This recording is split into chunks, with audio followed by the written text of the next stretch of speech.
The Mandalorian versus Andor, the battle of the ages, and the biggest controversy between fans of either series. Do you want the campy fun of Mando or the grit and quality of Andor? And is there a way to have both? We have some thoughts as well as information on what is going to happen after the Rise of Skywalker.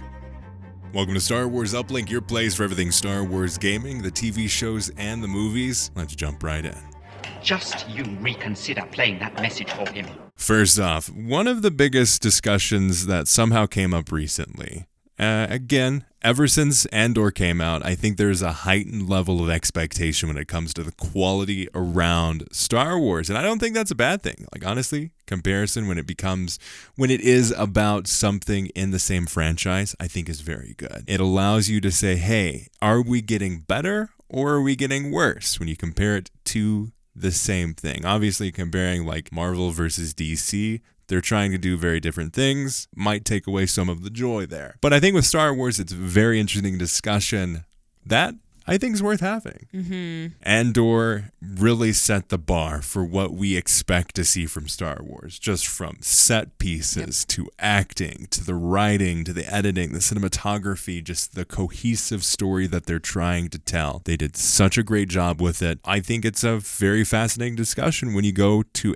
Mando, which is trying to accomplish something very differently than Andor. Andor, it knows its end. Mando, Dave Filoni and Jon Favreau have said in interviews that they don't necessarily have an end goal for Mando. They don't have a series finale that they're going for. They are continuing the space western in Star Wars. But I think the first episode of Mando definitely brought things back to Campyville. What are your thoughts on this? I would like to point out that even like before we got Andor, I feel like we all looked at season 2 of Mandalorian as like a step up. Already this is so much more cinematic and it's way more like we're really getting into these characters and... Well, I'd say like, in my personal opinion, I'd say season 1 of Mando does that. Season 2, I'd say, is more of a step back when it comes to the cinematography because they do lean so heavily on the volume. Okay. Season 2 is definitely leaning a lot more to that Campyville. I mean, the first season of Mando, you have like, I can bring you in cold or I can bring you in warm. I can bring you in warm or I can bring you in cold.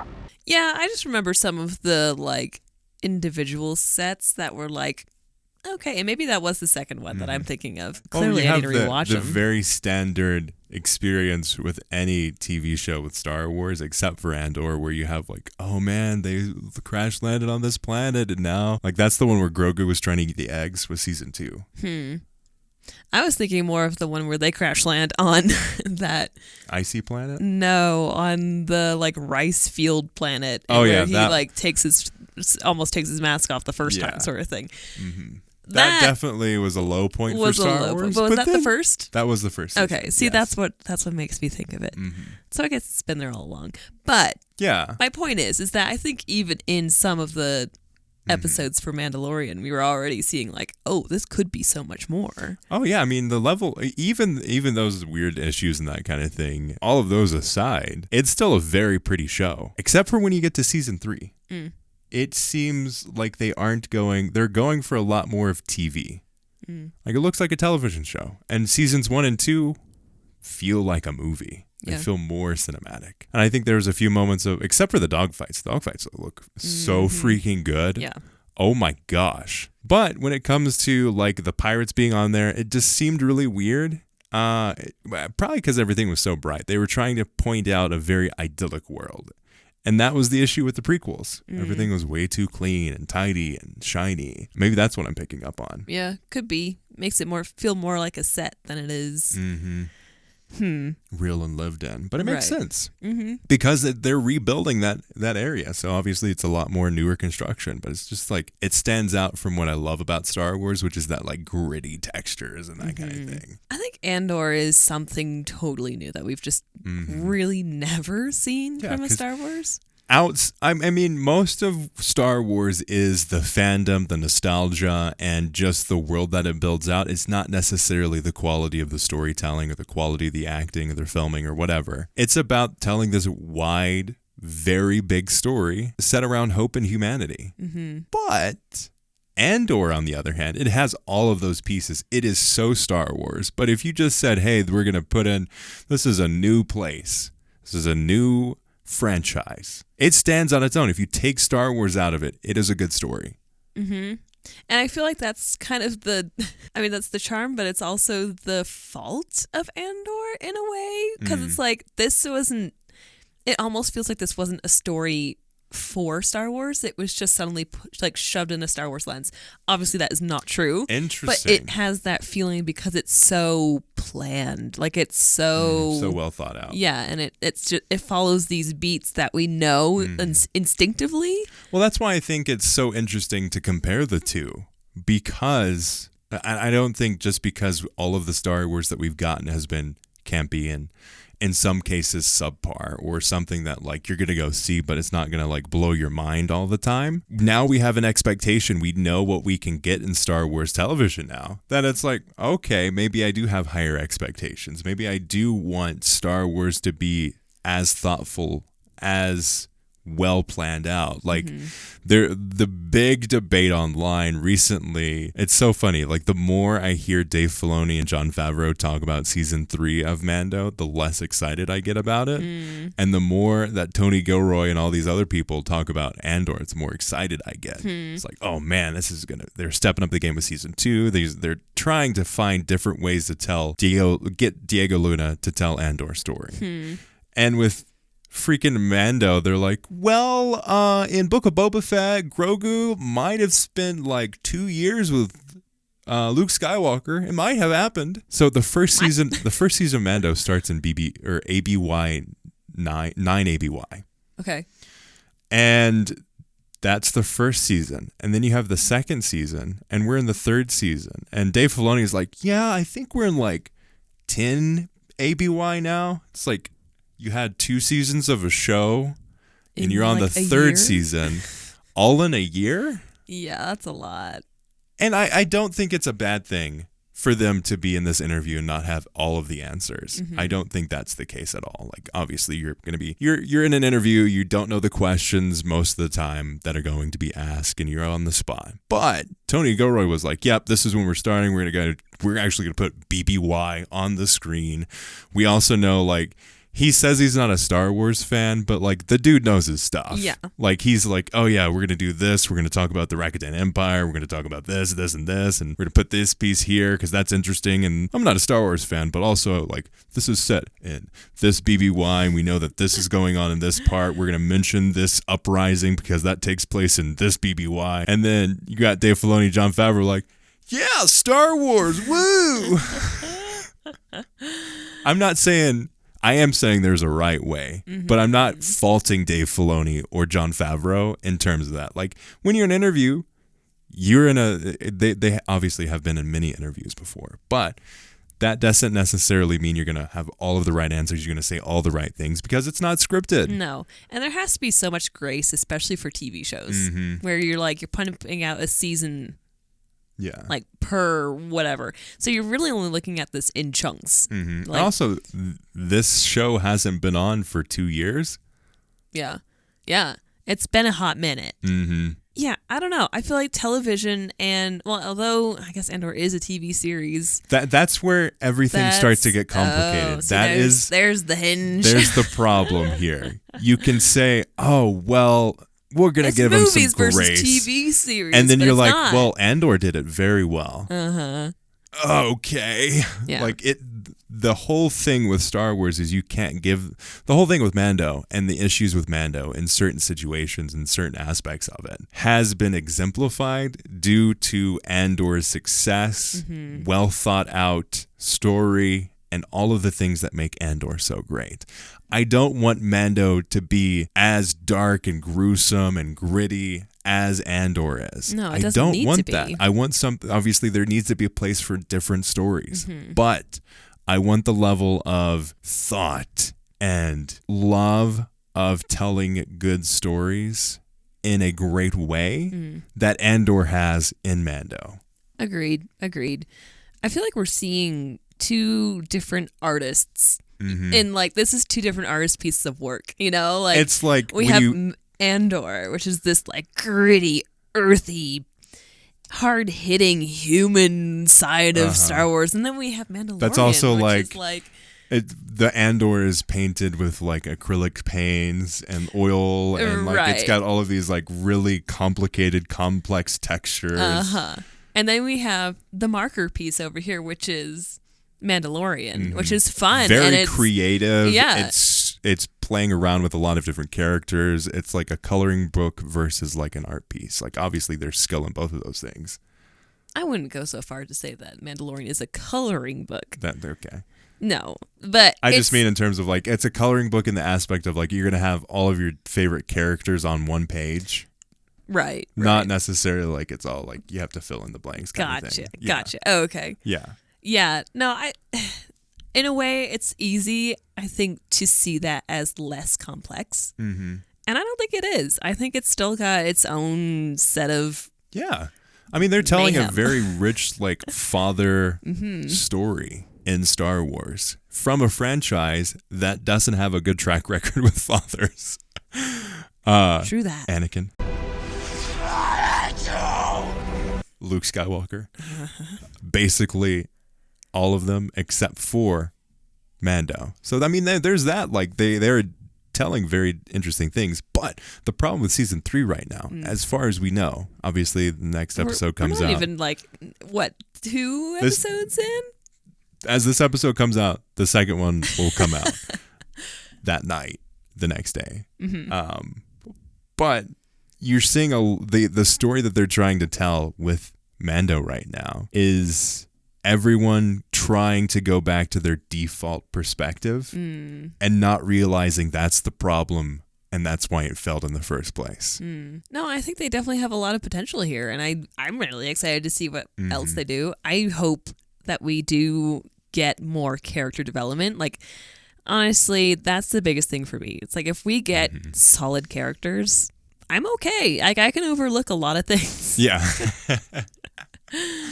Even if the set isn't to my taste or whatever, as long as the acting and the character development is there and solid, beautiful. As long as it hits home for me, I'm good. Yeah, exactly. And so far, it's Mando. It's doing the thing that Mando does. I just hope that they stay true to what that is. And the fact that they don't have a set ending doesn't take that away. I hope that it doesn't take it away, at least. No. There's always room for growth. Yeah. So we're talking about these interviews that everyone's having in promotion of Mando, as well as teases on Ahsoka that we'll probably get at Star Wars Celebration. So we're definitely looking forward to that. We might see some exclusive content because, I mean, I don't know. We'll see. But in these interviews, we've got some fun things, obviously, around Mando. I'm like, oh, stop saying stuff, please, guys. We'll just play out the story as it goes. But tell me things that I don't know. Jon Favreau was in an interview recently, and they talked about what could be happening next in the Star Wars universe, and it's a big thing on the screen, and it's very eventful, but it is a relatively brief moment in history over the course of the thousands of years that Star Wars takes place. And so what happens after it is interesting too, and I know that there's some discussion and exploration going on about what happens after it. We have some teases about the Damon Lindelof Star Wars project and how it is more than likely set after the events of the Rise of Skywalker. I want to ask you, what are your expectations? Do you think that the next stories that they're going to be telling in Star Wars are going to be post Rise of Skywalker? My initial gut reaction would be absolutely not. Really? I feel like they would just be like, okay, we're gonna keep stepping away from Rey a little bit and just let's go way in the past. I feel like that's more their I feel like speed. that's what fans want. Yeah, is when they want to go back in time, because that's where some really interesting stuff happens. I mean, what's the story that you're gonna tell after the Rise of Skywalker? Right. They had another bigger Death Star, and then they had a bunch of Star Destroyers with Death Star tech. You can't go bigger after that. I know. It doesn't make sense. It's really interesting thinking. Who's the bad guy? It's really interesting thinking about Star Wars and tech. All that we have seen from the beginning to generations later, it's just bigger. Yeah. We've not Guys, technology is better because it's bigger. right, and I feel like we haven't actually seen like an actual like progression of technology progressing. The closest thing we got was when they had the hyperspace tracking in the Last Jedi, Yeah, but that was dumb. yeah, and I I was hated like, that. oh. Yeah, we did that because we needed to know. Yeah. Like this was just convenience. Like it It felt was convenient storytelling. I mean, I love The Last Jedi. This is not. Dinko hates it, but this is not. I love The Last Jedi. I love the things that it's trying to say. How it says it, we can talk about that specifically. But another time. The Last Jedi, I think, is good. But they're like, technology has advanced. Oh, how is it advanced? Like, what are you doing? Well, we can track through hyperspace. Well, that doesn't make any sense. Well, it needs to make sense. Otherwise, we don't have a movie. Right. Yeah. So anyway, I think that's just me personally being like, I would be wary if they said this is after Rise of Skywalker or whatever the sequels were. Like, yeah, I think there's two paths that they can do here. They can go one direction, which is they can go bigger. They can say, "Oh my gosh, there's a new sect that's coming out, and it's not the Galactic Empire. It's not the First Order. It's the Final Order people. This is the Knights of Ren somehow have returned, and they're making a bigger ploy for control of the galaxy." They could go that direction. I don't think that's a fun story because they tried that before and it didn't really land as hard as people hoped it to. Or they can go what I hope they do, which is the smaller scale stuff. If they can set up a cool story that's told through all these different set pieces of the films, the TV shows, the animated shows, the video games, the books and comics, like weave it all together, not like DC is doing, but they weave it all together where you get these bits and pieces all the way around. And you say, okay, this is cool. Let's tell the next, let's set up the next part of the Star Wars galaxy with this Damon Lindelof Star Wars. And that's what's going to expand things. That's where Rey could come in as a cameo or as a smaller piece, but have a piece of this big cog and this big machine. Bring in like the Yuzan Vong or bring in the Rakuten Empire. Bring in these kinds of things. Like there's an outward force. Maybe what they're trying to do is the unknown regions. Like that might be something that they're trying to play around with on the big screen because they're definitely doing it in the small screen. yeah, that's for sure. Honestly, I feel like there's so much Star Wars out there that's just not tapped into. And I feel there's so many good things out there. Why don't they just look, like Knights of the Old Republic era, the High Republic era. Like they have all of these places in the past. They still have a lot of stories that could be told in the prequel era. they could recycle some of these stories. I feel like if they saw like, oh, here's this race that rose to power and there's a story about this. It's not one the Yuzan Vong, but it's this other thing. Even if you could just like recycle that story, pay homage to it, but then like make it something new. I mean, that's what Marvel does with the comics. Like they say, oh, this is going to be Civil War, but they're going to take it apart. They're going to take this piece over here, and then there's this comic book over here, and then there's this bit of animated stuff from the 90s that we're going to take in over here. Like, I think there's a lot of those stories that could totally be told. It's more of like a remix and an homage and taking these different aspects and then moving it forward. Story is story. It's just you got to find the good ones, Yeah. What direction do you think they'll go in the post-sequel trilogy era? There's some rumblings that Rey could be coming back. And I think there's a lot of people that would be happy with that. And I think there are some stories that Rey could totally be a part of. I wonder what her motivation is post Rise of Skywalker. Obviously, she's got all the Jedi in her now and all that kind of thing. She's like the Avatar. Exactly. What does that look like? Man. She's embodied the Force. She's brought forward all these things. She has the books from the tree. She's been learning all of these different things, these different aspects of the Force. And she also sees the example that Luke set of like, oh gosh, he tried, he failed, he cut himself off from the Force. And yeah, because he kind of sucked. But I don't think she's motivated to start a new Jedi Order. Maybe she's the spark that lights the fire that burns the Empire down. Like, that could totally be it, where she is more of like the traveling consultant kind of thing of like, oh, hey, you're doing this. Let's kind of connect all the pieces here.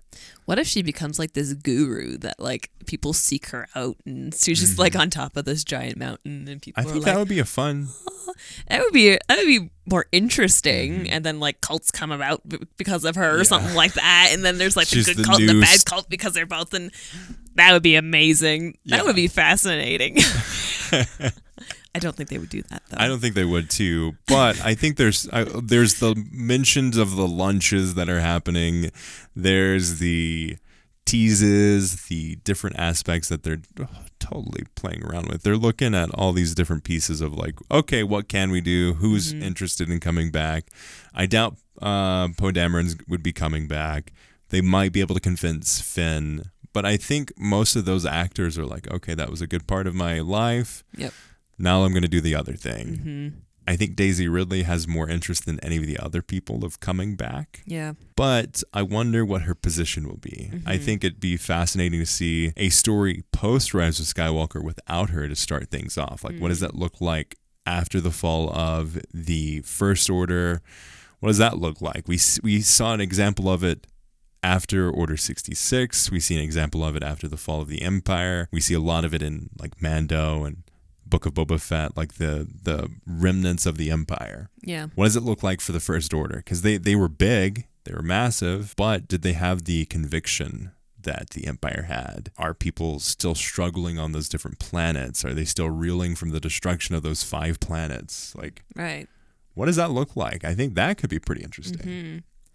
I can't imagine what the bad guy would be. I wonder if the bad guy is more of like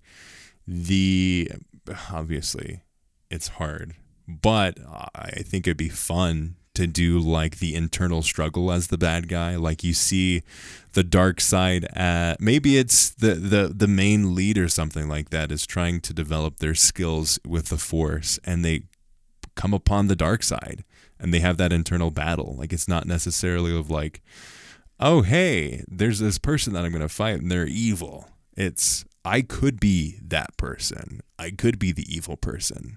Honestly, if they're going to pose Rey as all of the Jedi, there has to be her equal somewhere. Yeah. In the opposite direction, right? Well, they could do this very novel idea of creating something new in Star Wars. Ooh. It's Whoa. Pretty out there as an idea. But I think there's totally that. I mean, we could be like, oh, who are they going to bring back from this and this? Is it going to be this person or this person? They could just say, hey, we're going to create something new that's been bubbling under the surface for these centuries, and it's now their time after the First Order has fallen to rise up. And it's not that they've built a bigger Death Star. No, please no. But they have their own specific thing that they've built up and they've developed, and it could totally be something along those lines. I think that would be really fun. That would be definitely interesting. Like, it wouldn't feel as recycled as some things in Star Wars feel. But I would be down. I think it could be cool. As long as it's not, I don't know. I feel like it's hard because in Star Wars all we get is nostalgia. So I don't know. We're filling in the gaps. Yeah. So I don't know how people would take it if they were like, we're just throwing something totally new at you, and everyone would be like, okay. Well, they do it in the books with the High Republic. Like, those are all new stories told in a completely new era with new characters. Obviously, there's some old characters. I think Yoda's in there. But, like, it's told 200 years before the Clone Wars happens and all that kind of thing. So there's an opportunity for new stories, but I think we knew the clear direction when it came to the sequel trilogy. We knew it was somehow going to involve Luke. We knew Han Solo was going to be there. We knew Leia was going to be there. We know that. But there's only been, almost 4 years since the Rise of Skywalker? That's not what was it? Close to 20 years from the prequels created and ending to the sequel trilogy coming out. Like, there's a massive amount of time between there. There's not like a clear question to be answered when it comes to what happens after it. That's true. Except for what are the main characters doing, but they ended the Skywalker saga. That's not happening anymore. They've said that this was the end. Skywalker saga is going to be a total of 9 movies. We know that they're going to do more movies. We know that they're going to base some movies off of after the sequel trilogy. But I think that's a fun question to ask of like, what does that look like now? What kinds of stories are they going to tell in this universe now? Now that the Skywalkers are over. The beginning of a new era in Star Wars coming out this fall. So soon. Wow. Whoa. That's what's really going to be announced at Star Wars Celebration. Oh, the new movie. Drop. We've been working on this entire time. It's Rian Johnson's trilogy all at once. Coming out 9 hours. in the next month. What? Exactly. Let us know your thoughts and theories, though. Would love to hear your thoughts on the whole Mando versus Andor debate. Would also love to hear discussion around what you think the next series, trilogy, whatever is going to be after the sequel trilogy. Would love to hear your thoughts. So they're definitely talking about it. They're definitely thinking about it. Let us know in the comments. Also, like and subscribe. Oh, hey. Listen to this on podcast. Make sure that you leave us a review. Helps us out a ton. Would really, really appreciate it. Helps other people get the podcast as well as see some feedback from you as well on that side of things. Definitely appreciate it. You can listen to this podcast wherever you find podcasts. Google Podcasts, Apple, Stitcher, Spotify, YouTube with video and fun edits, all that stuff, all there. Thanks for listening. And may the Force be with you.